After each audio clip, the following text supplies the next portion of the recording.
Hello नमस्कार good morning. कैसे हैं आप सब लोग। तो आप हैं दिव्य दृष्टि के साथ।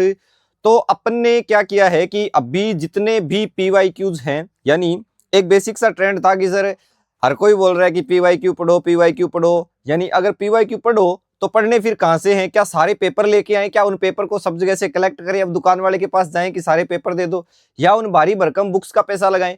तो बिल्कुल ऐसा करने की नीड नहीं है। अपने सब्जेक्ट यानी कि ज्योग्राफी के लिए आज तक के, यानी कल तक का जो एसआई का जो अभी लेटेस्ट एग्जाम हुआ है तब तक का अपने पास आरपीएससी और आरएसएसबी के जितने भी पीवाईक्यू हैं वो अपन इन क्लासेस में करेंगे, एकदम बेसिक डिटेल में करेंगे जितना भी मैक्सिमम हो सकता है। यानी इन क्वेश्चंस को अपन ने कुछ ऐसे डिजाइन किया है कि क्वेश्चन तो एज इट इज अपन ने पेपर से उठा लिया, उसके बाद उसकी एक्सप्लेनेशन है वो आने वाले पेपर्स में और आज के सिनेरियो में उनकी कैसी नीड हो सकती है, उनको कैसे यूटिलाइजेशन किया जा सकता है। जैसे आपने अभी हाल ही में एसआई के पेपर में देखा कि किस तरीके से चीजों को कितना डेप्थ में जाके पूछा। कुछ क्वेश्चन तो डायरेक्ट फैक्चुअल पूछे, लेकिन कुछ क्वेश्चन इस लेवल के थे जिनकी अच्छों को भी हवा नहीं लगी।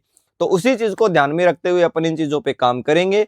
बाकी तो देखो भैया, जिस मोड में आरपीएससी है बिल्कुल अनप्रेडिक्ट है चीजें, कुछ भी हो सकता है, जाने क्या दिख जाए, जाने क्या पेपर में आ जाए। पर फिर भी अपना एक एफर्ट है कि जो पीवाईक्यू को अगर देख के चलें तो एक बेसिक ट्रेंड है जो अपने को समझ में आता है, और उसी पे काम करते हुए अपन इस सीरीज को क्या करेंगे, आगे बढ़ाएंगे। जरूरत है तो आप सबके प्यार की, आप सबके उस सहयोग की जो हमारी इस मेहनत को और आगे लेके जाएगा। बाकी दिव्य दृष्टि आपके लिए हर चीज में, हर एस्पेक्ट्स में, हर मोड में हमेशा आपके लिए खरा उतरा है।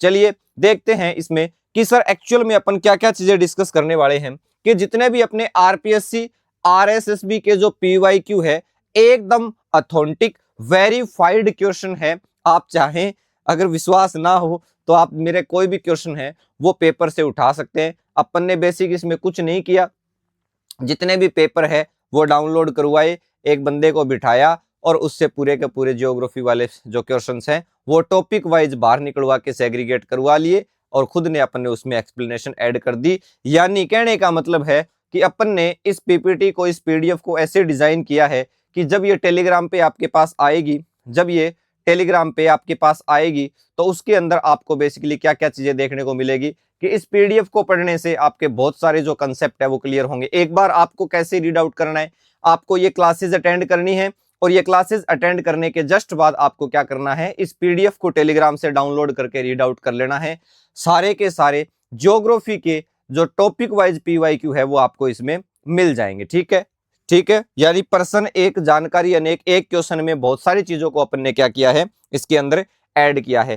पहला जो पार्ट शुरू कर रहे हैं वो है फिजिकल डिवीजन ऑफ इंडिया, यानी भारत के भौतिक विभाजन से अपन चीजों को क्या करेंगे, स्टार्ट करेंगे। इससे पहले 3-4 क्लासेस मैंने डाल रखी है, आप यूट्यूब पे देखेंगे तो एक प्लेलिस्ट आज अलग बनवा देंगे इनकी, ज्योग्राफी पीवाईक्यू की नाम से एक प्लेलिस्ट बनवा देंगे। आप प्लेलिस्ट वाले सेक्शन में जब जाएंगे और यही क्लासें ऐसे मान के चले कि ऑलमोस्ट डेली, हो सकता है कभी किसी वजह से कोई कंटेंट रेडी नहीं है यार, कोई और वजह होगी, मैं काम पे हूं तो उस वजह से क्लासेस ना आए, बाकी ऑलमोस्ट कोशिश ये रहेगी ये क्लासेस डेली है। तो आप इन चीजों से अब रोज जुड़े, बिना किसी ग्लिच के स्टार्ट करते हैं आज की इस क्लास को। आ जाओ क्वेश्चन नंबर 1। ये सारे क्वेश्चन अपने पुराने एग्जाम में आए हुए हैं, कोई भी एक क्वेश्चन, कोई भी सिंगल क्वेश्चन भी अपन ने पास से बना के या उठा के नहीं लगाया है। ठीक है, देखो क्वेश्चन नंबर 1 क्या है, नामचा बरुआ शिखर। कौन सा? नामचा बरुआ शिखर। कौन से शिखर की बात हो रही है? नामचा बरुआ शिखर हिमालय के निम्न में से किस क्षेत्र में अवस्थित है? हिमालय के निम्न में से किस क्षेत्र में अवस्थित है? सर नामचा बरुआ की बात हो रही है तो अब आपको जैसे ही कोई भी क्वेश्चन की लैंग्वेज से आपसे पूछता है तो आपको वहीं पे अलर्ट हो जाना है कि नामचा बरुआ की बात हो रही है, और दूसरा कहां से बात हो रही है कि हिमालय क्षेत्र की बात हो रही है। तो यानी हमें हिमालय की पूरी जानकारी फिर यहाँ पे होनी चाहिए, हिमालय के बारे में पूरी की पूरी जानकारी होनी चाहिए। ठीक है, अब देखो ऑप्शंस को पढ़ते हैं सर कि नामचा बरुआ की बात करते हैं तो इससे पहले मैं आपको एक बेसिक सा हिमालय का एक ओवरव्यू बताना चाहूंगा, एक बेसिक सा हिमालय का ओवरव्यू बताना चाहूंगा। हिमालय को जब बेसिक्सली अपन थोड़ा सा अगर डेलिबरेटली डिस्कस करने की कोशिश करते हैं तो अपने माइंड में एक बात चलती है सर कि सर 3 तरीके से यहां से चीजें बंटी हुई है। नंबर 1 पे जब अपन बात करते हैं, नंबर 1 पे जब बात करते हैं तो हिमालय के जो अपर वाला पार्ट है उसको हम क्या बोलते हैं सर? उसको ट्रांस हिमालय बोलते हैं। क्या बोलते हैं? ट्रांस हिमालय बोलते हैं। ठीक है, अब ये ट्रांस हिमालय है, ये मुख्य हिमालय का भाग नहीं है और इसके 3 पार्ट हैं सर। इसके कितने पार्ट हैं? 3 पार्ट हैं, 3 रेंज है जिनको बोला गया है क्या? काराकोरम, लद्दाख और जास्कर। ट्रांस हिमालय की जो सबसे उच्चतम जो रेंज है वो काराकोरम, नंबर 2 पे जो है उसका नाम क्या है? लद्दाख, और नंबर 3 पे जो है जिसका नाम क्या है? जास्कर।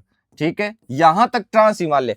इससे जस्ट आगे जो रेंज स्टार्ट होती है जिसको अपन मुख्य हिमालय कहते हैं, जिसमें सबसे पहले वाली महान हिमालय, नंबर 2 पे है आपका मध्य हिमालय और नंबर 3 पे है शिवालिक हिमालय। यानी सर जो नंबर 1 पे आ गया हमारे पास, इसको महान हिमालय, ग्रेट हिमालय या हिमाद्री के नाम से भी जाना गया है, जिसके ऊपर सबसे ऊंची चोटी माउंट एवरेस्ट स्थित है। नंबर 2 पे सर जो है इसको हम क्या बोलते हैं? मध्य हिमालय या लघु हिमालय, मध्य हिमालय या लघु हिमालय। और नंबर 3 पे जो आपको यहां दिख रहा है जिसको हम क्या बोलते हैं? शिवालिक हिमालय या बाह्य हिमालय का, शिवालिक हिमालय या बाह्य हिमालय बोला जाता है। ठीक है, आई बात यहां तक समझ में? ट्रांस हिमालय की जब बात करते हैं, इन तीनों रेंज को, काराकोरम, लद्दाख और जास्कर को, आपके आरएस प्री में ये क्वेश्चन पूछा गया था अभी 2025 वाले में, इनको ट्रांस, काराकोरम, लद्दाख, जास्कर और शिवालिक का उत्तर से दक्षिण क्रम पूछा था। ठीक है, तो अब आप देखो काराकोरम, लद्दाख, जास्कर और शिवालिक, ये इनका उत्तर से दक्षिण एक बेसिक सा क्रम हो गया। अब यहाँ पे एक चोटी है सर, इसके ऊपर एक चोटी है, काराकोरम के ऊपर एक चोटी है और उस चोटी का नाम है क्या? गोडविन ऑस्टिन या फिर माउंट K2। 8611 मीटर इसकी क्या है?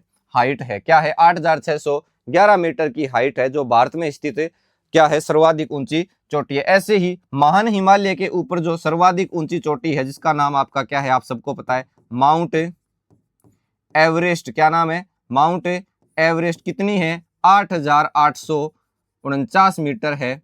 ठीक है, 49 मीटर है। ठीक है, ये कुछ बेसिक सी बात हुई। अब हिमालय का जो विस्तार है वो यहाँ पे, वो इस साइड में एक पर्वत है, इस साइड में एक पर्वत है और इस पर्वत को क्या बोला गया है? इस पर्वत को क्या बोला गया है? नंगा पर्वत। ठीक है, और यहाँ पे अरुणाचल प्रदेश वाले हिस्से में जब हिमालय दक्षिणावर्ती मोड़ लेता है तो यहाँ पर एक पर्वत श्रृंखला है और जिसका नाम क्या है आपका? जिसका नाम क्या है? नामचा बरुआ। नामचा बरुआ। अब देखो, अब इस क्वेश्चन को मैं यहां तक इसीलिए खींच के लेके आया था कि नामचा बरुआ की जब बात होती है तो सर बेसिकली ये नॉर्थ ईस्ट वाले पार्ट में है। कहां पे है? नॉर्थ ईस्ट वाले पार्ट में। हमारी बात समझ में आ गई? यानी कहने का मतलब सर, हिमालय का विभाजन अगर देखा जाए तो 3 भाग में है, महान हिमालय, मध्य हिमालय और शिवालिक या बाह्य हिमालय। ठीक है, ट्रांस हिमालय को अगर बांट के देखें तो काराकोरम, लद्दाख और जास्कर। ट्रांस हिमालय की सबसे ऊंची चोटी बोलो? Mount K2 8611। महान हिमालय की सबसे ऊंची चोटी नेपाल में जिसको सागरमाथा कहते हैं, माउंट एवरेस्ट। और विश्व की सबसे ऊंची चोटी 8849 मीटर, कहीं 48 लिखेगा लेकिन ये लेटेस्ट डेटा है। और हिमालय का विस्तार है J&K के नंगा पर्वत से लेके आपके तिब्बत या फिर जो अरुणाचल प्रदेश है उसके नामचा बरुआ तक विस्तृत है। अब आओ इस क्वेश्चन को डिकोड करके देखते हैं कि सर इसका जो ऑप्शन दे रखा है, पहला क्या ऑप्शन दे रखा है? पहला ऑप्शन क्या दे रखा है कि नामचा बरुआ शिखर हिमालय के निम्न में से किस क्षेत्र में स्थित है? अब पहले ऑप्शन पे बात करते हैं, दार्जिलिंग और सिक्किम। क्या यहीं तक विस्तार है हिमालय का? नहीं जी, यहां तक तो विस्तार नहीं है सर, यानी ऑप्शन ठीक नहीं लग रहा।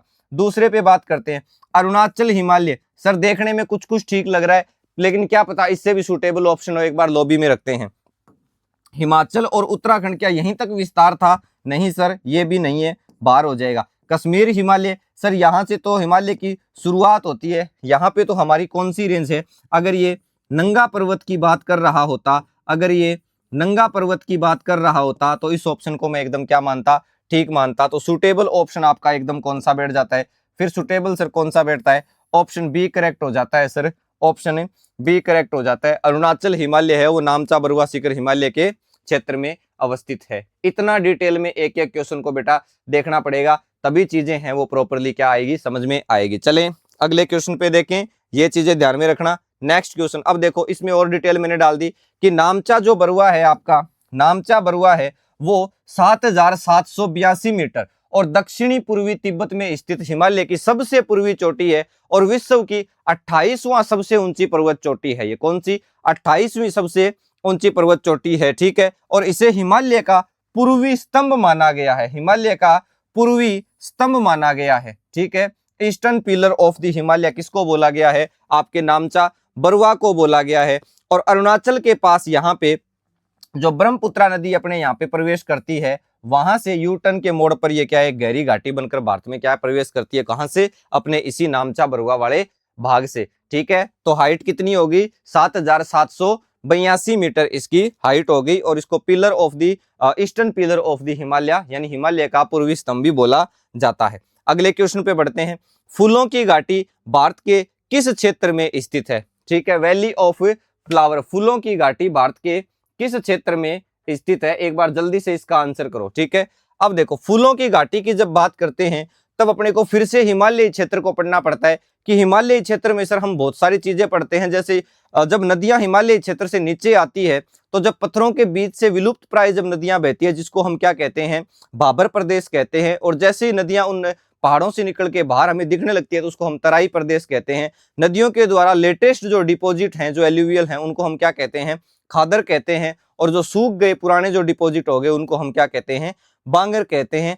ऐसे ही यहाँ पे अलग अलग स्ट्रक्चर जो बनाती है नदियां और उनके बीच में बसे हुए जो क्षेत्र हैं, जैसे दून हो गए, द्वार हो गए, बुग्याल हो गए, प्यार हो गए, ऐसे ही एक क्षेत्र आता है। कौन सा? फूलों की घाटी भारत के किस क्षेत्र में स्थित है? अगर फूलों की घाटी की बात करें तो ये उत्तराखंड जो हमारा हिमालय है, उत्तराखंड के भी कहां पे? चमोली डिस्ट्रिक्ट में। कहां पे? उत्तराखंड के। इसका करेक्ट आंसर क्या हो जाएगा? उत्तराखंड हिमालय में एक डिस्ट्रिक्ट है और जिसका नाम क्या है? चमोली। चमोली जिला। कौन सा जिला? चमोली जिला, याद रख लेना। चमोली जिला जो उत्तराखंड हिमालय का एक भाग है, वहां पे जो वैली है जिसको अपन क्या कहते हैं? फूलों की घाटी कहा जाता है, ठीक है। और यहाँ पे एक राष्ट्रीय उद्यान बनाया गया है, यहाँ पे एक राष्ट्रीय उद्यान बनाया गया है और जिसका नाम ही क्या रखा गया है? फूलों की घाटी राष्ट्रीय उद्यान। क्या? फूलों की घाटी, फूलों की घाटी राष्ट्रीय उद्यान। और ये कब बनाया गया? ये कब बनाया गया? तो सर ये बनाया गया 1982 में, 1982 में। कब बनाया गया बेटा? ये 1982 1982 में बनाया गया। तो फूलों की घाटी कहाँ पे होगा? उत्तराखंड हिमालय में। यानी 1982 में valley of flower national park एक बनाया गया था और ये यूनेस्को की जो वर्ल्ड हेरिटेज साइट है, यूनेस्को का जो विश्व धरोहर स्थल है, उसमें भी क्या है? ये शामिल है, ठीक है। 87.50 वर्ग किलोमीटर में फैला है। जून से अक्टूबर में 500 से अधिक प्रजातियों के अल्पाइन फूल और दुर्लभ जीव यहाँ पे पाई जाती है, ठीक है। ट्रैकिंग भी यहाँ पे की जाती है। याद रखना कि सर इसमें उत्तराखंड के चमोली डिस्ट्रिक्ट में है फूलों की घाटी राष्ट्रीय उद्यान, 1982 यहीं बनाया गया था। अगले क्वेश्चन पे, पूर्वी और पश्चिमी घाट एक दूसरे से कहां मिलते हैं? पूर्वी और पश्चिमी घाट एक दूसरे से कहां मिलते हैं? आंसर करो इस क्वेश्चन का। पूर्वी और पश्चिमी घाट की सर जब बात करते हैं तो एक बार फिर से मैं एक छोटा सा डायग्राम बना के दिखाऊंगा आपको। यहाँ पे एक बार सारे इधर ध्यान देंगे कि जरा पेनिसुलर इंडिया की अपन जब बात करते हैं तो कुछ इस तरीके से फैलाव है यहाँ पे। अब यहाँ पे इस फैलाव में यहाँ पे क्या बने हुए हैं सर? इस जगह पे दो कोस्ट बने हुए हैं इस तरीके से, ठीक है। एक को बोला गया है क्या? पश्चिमी घाट, और दूसरे को क्या बोला गया है? पूर्वी घाट। और ये दोनों जहां पे मिलते हैं, ये दोनों जहां पे इंटरसेक्ट करते हैं, जहां पे मिलते हैं, उन हिल्स को बोला गया है क्या? नीलगिरी की पहाड़ियां। या कौन से हिल्स? आपके नीलगिरी हिल्स। कौन से हिल? नीलगिरी हिल्स। कौन से हिल? नीलगिरी पहाड़ियां। यानी पूर्वी घाट और पश्चिमी घाट जहां पे आके मिलते हैं उसको क्या बोला गया है? नीलगिरी की पहाड़ियां बोला गया है। ये कौन सा पार्ट हो गया? ये सर हमारा ईस्टर्न कोस्ट यानी पूर्वी घाट। और ये कौन सा हो गया आपका? पश्चिमी घाट। इस साइड में कौन सी स्ट्रक्चर हो गई? यहां पे अगर आप देखोगे तो यहां हो गया सर आपका क्या? अरब सागर। और इस साइड हो गया आपका बे ऑफ बंगाल यानी बंगाल की खाड़ी। और इस साइड हो गया आपका कौन सा महासागर? हिंद महासागर, इंडियन ओशियन हो गया, ठीक है। इंडियन ओशियन हो गया। तो नीलगिरी पहाड़ियों में आके ये मिलती है। तो अकॉर्डिंग टू क्वेश्चन इसका करेक्ट आंसर क्या हो गया? नीलगिरी पहाड़ियां, पूर्वी और पश्चिमी घाट एक दूसरे से आके मिलती है। बेसिकली अगर बात करें तो ये एरिया अगर देखा जाए तो कौन से क्षेत्र का भाग है, तो सर ये जो एरिया है ये आपका तमिलनाडु, कर्नाटक और केरला, तीनों याद रख लेना।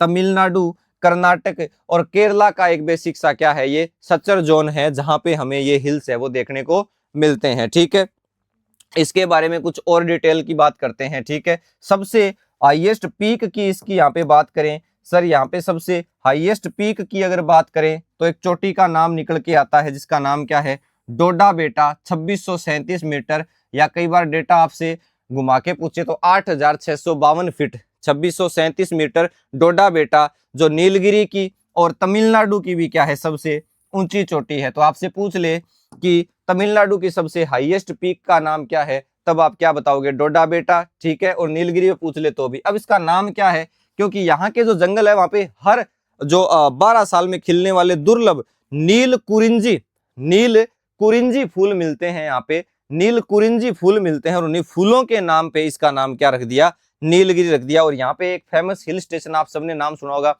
ऊटी या ऊटक मंडल, जो नीलगिरी की गोद में ही स्थित है। ठीक है, आई बात समझ में।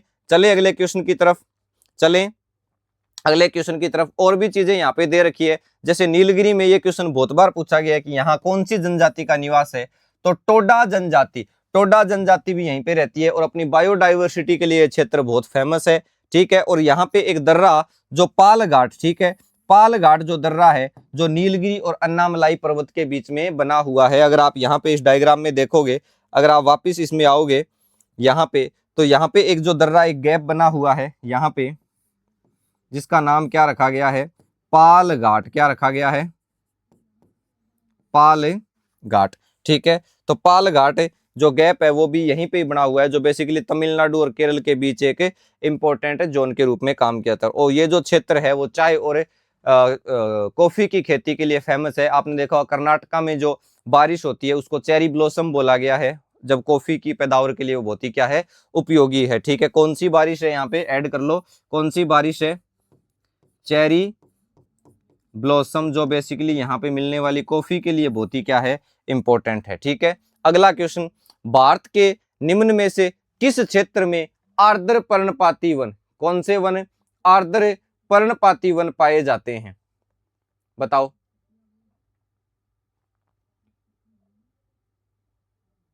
अब आर्द्र पर्णपाती वन की बात करेंगे तो बेसिकली हमारे माइंड में एक चीज आती है सर, क्या चीज आती है, आर्द्र पर्णपाती वन की जब बात करते हैं तो एक बेसिक सी चीज आती है सर कि हिमालय के जो गिरिपाद का मतलब क्या हो गया कि हिमालय का एकदम जो निचला भाग है, हिमालय का जो निचला भाग है।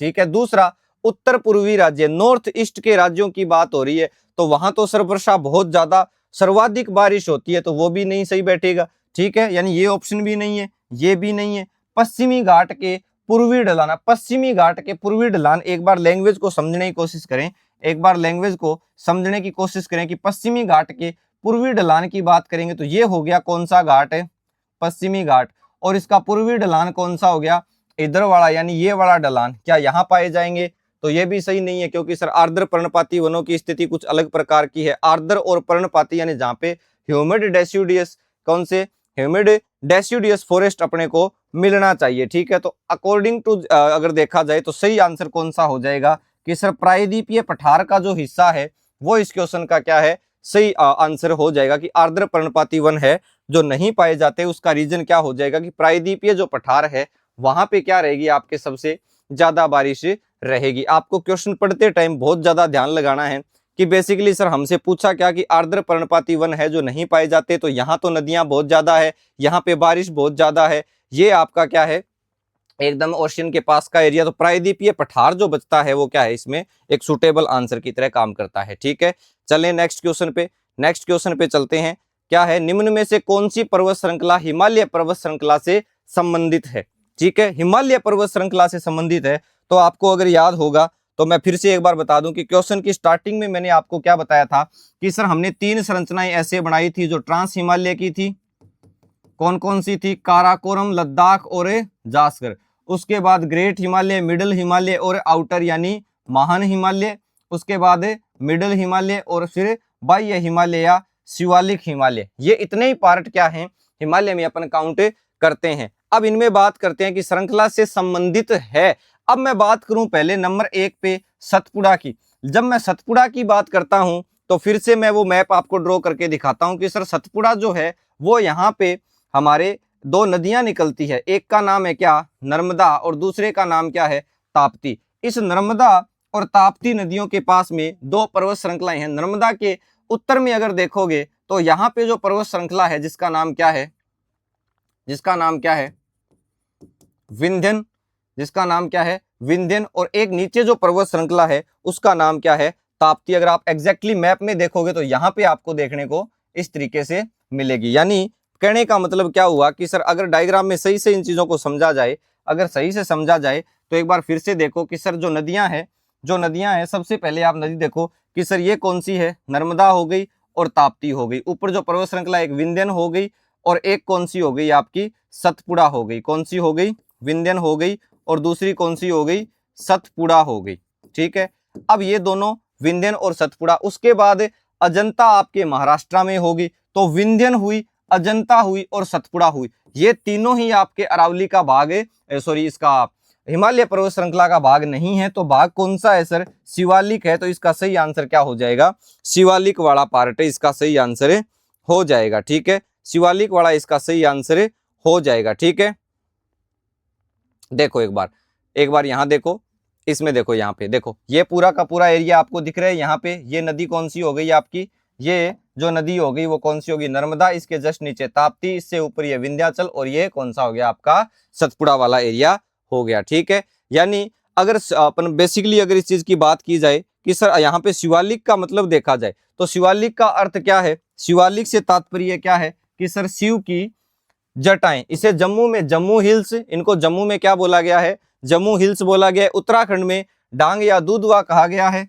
ठीक है, शिवालिक को। और नेपाल में इसे चूड़िया घाट, नेपाल में चूड़िया घाट, और अरुणाचल में डाफला मिरी अबोर और मिश्मी, डाफला मिरी अबोर और मिश्मी, ये शिवालिक के क्या है लोकल नेम है। तो शिवालिक का शाब्दिक अर्थ क्या हो गया सर, शिव की जटाएं।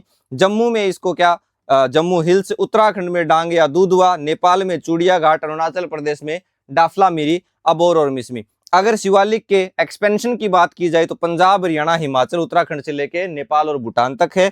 निर्माण और संरचना की बात की जाए तो बेसिकली इसका निर्माण जब नदियां ऊपर से नीचे अपने साथ बहुत सारा गाद, तलछट, सेडिमेंट्स लेके आती है, उनके जमाव की वजह से क्या हुआ है, इसका निर्माण हुआ है। और हिमालय की सबसे युवा श्रृंखला, सबसे लेटेस्ट जो श्रृंखला है वो यही है, सबसे लेटेस्ट जो श्रृंखला है वो यही है। अब यहाँ पे कुछ और चीजें हमें देखने को मिलती है सर कि जो हमारा मध्य हिमालय यानी हिमाचल जो हिमालय है और दूसरा शिवालिक, इन दोनों के बीच यानी कहाँ पे ये बात कहाँ की हो रही है, तो ये बात यहाँ पे आप इस डायग्राम को देखो, आप इस डायग्राम को देखो। आप जब यहाँ पे देखोगे तो ये आपकी काराकोरम होगी, ये लद्दाख होगी, ये जास्कर होगी। उसके बाद ये वाला रेंज आपका जो येलो कलर में है ये कौन सा है, महान हिमालय। बीच वाला कौन सा है आपका लघु या मध्य हिमालय, और बाहर वाला हो गया शिवालिक।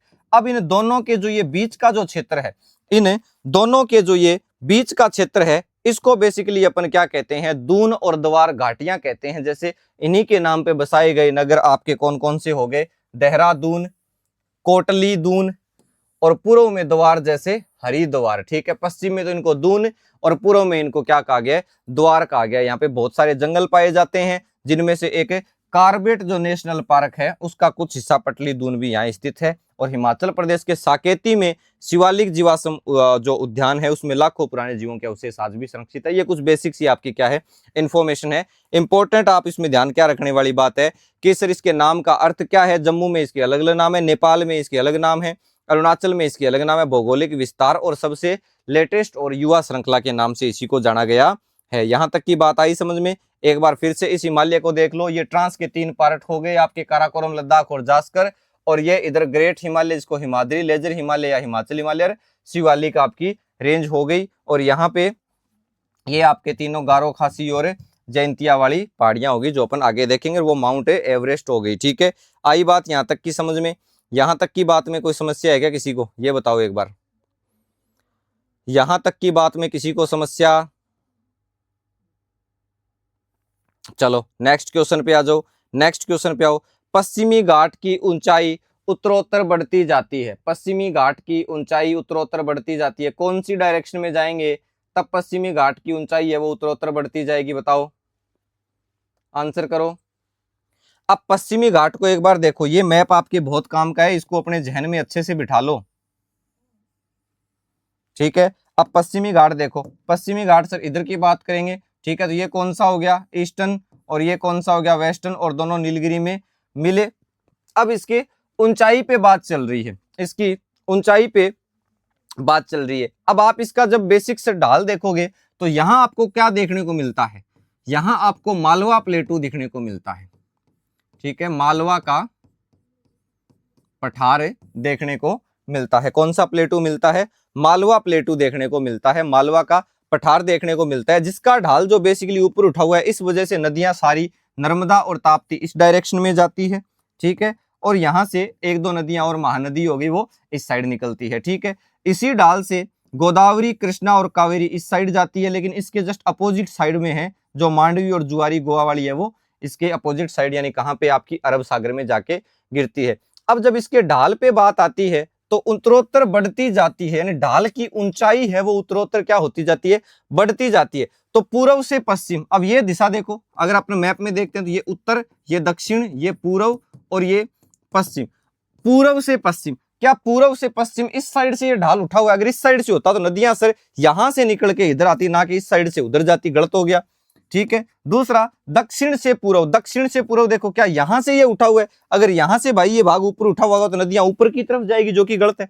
उत्तर से दक्षिण, उत्तर से दक्षिण सर थोड़ा सुटेबल लग रहा है, तभी नदियां नीचे की तरफ आ रही है, यानी इसको लॉबी में रखते हैं। और पश्चिम से पूर्व, अगर पश्चिम से पूर्व भाई ये ढाल ऊपर की तरफ यूं उठा हुआ होता है यहां से, तो ये जो नदियां है वो इस तरफ नीचे नहीं आ रही होती, यानी सुटेबल आंसर कौन सा हो गया आपका, उत्तर से दक्षिण वाला हो गया। कौन सा हो गया, उत्तर से दक्षिण वाला हो गया। अगला क्वेश्चन, सियाचिन हिमनद अवस्थित है, सियाचिन हिमनद अवस्थित है। अब सियाचिन हिमनद की बेसिकली बात करते हैं तो मैंने आपको फिर से वही बात कि जब काराकोरम, लद्दाख और अपन जास्कर की जब बात करते हैं बेटा, काराकोरम, लद्दाख और जास्कर पे जब बात करते हैं तो ये जो काराकोरम जो रेंज है, ये जो काराकोरम रेंज है, इस काराकोरम रेंज में एक वैली है, एक घाटी है जिसका नाम क्या है, इस काराकोरम रेंज में एक घाटी है उसका नाम है नुब्रा घाटी।